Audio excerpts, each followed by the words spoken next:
Il giorno del CONI. Domani al Foro Italico quei tre dossier saranno definitivamente messi sotto la lente. Obiettivo dare un nome da affiancare alla candidatura italiana delle Olimpiadi invernali 2026.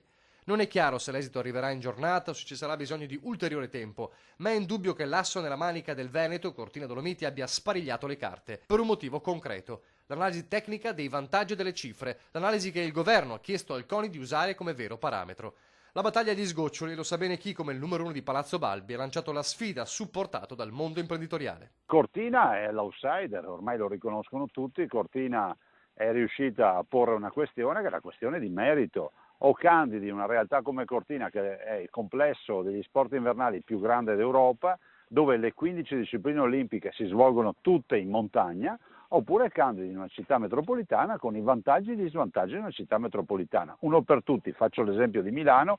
Milano, delle 15 discipline olimpiche, 5 le farà in città, e di neve lì non ce n'è tanta, è ghiaccio, 5 le farà nella montagna lombarda e 5, anche se non si dice mai, lo dico io, le farà in Svizzera, a St. Moritz. Che senso ha pensare di portare avanti una promozione di sport invernali olimpici valorizzando comunità che non sono italiane? Un'Olimpiadi invernale nel senso vero della parola. Cortina dà questo vantaggio di avere la valorizzazione di tutto il patrimonio di impianti per gli sport invernali. Le Olimpiadi si farebbero 5 anni dopo i campionati del mondo, quindi approfittiamo degli investimenti fatti, e si tornerebbe al vecchio principio che le Olimpiadi invernali si fanno dove c'è la neve, dove si vive di sport invernali. Anche alla vigilia del vertice del CONI ritornano gli appelli dei giorni scorsi. Torino le ha già ospitate nel 2006, Milano ha avuto l'Expo, ora tocca alle Dolomiti, dice il presidente di Confcommercio Veneto Massimo Zanon, che continua: il Veneto è la regione più turistica d'Italia, quella che maggiormente saprebbe valorizzarne la grandezza. Gli fa eco il presidente regionale di Federalberghi, una vetrina internazionale che parte dalla Regina delle Vette per estendersi su tutte le Dolomiti, spiega Marco Michielli.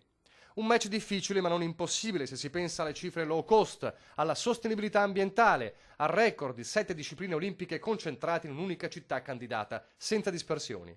I numeri ci sono tutti, l'appello è che davvero la scrematura sia tecnica e non politica, perché altrimenti le valutazioni dovrebbero essere altre. Mi chiedo a cosa si deve candidare il più grande complesso sciistico d'Europa e degli sport invernali se non alle Olimpiadi invernali? Cioè, Cortina non la possiamo candidare ai mondiali di calcio, alle Olimpiadi quelle classiche o alla Coppa del Mondo di vela o altre robe del genere, perché Cortina può solo fare quello. Allora, se decidiamo che Cortina questo giro non va bene, per la montagna è finita, perché vuol dire che montagna non ha più futuro, non ha chance dal punto di vista dei grandi eventi.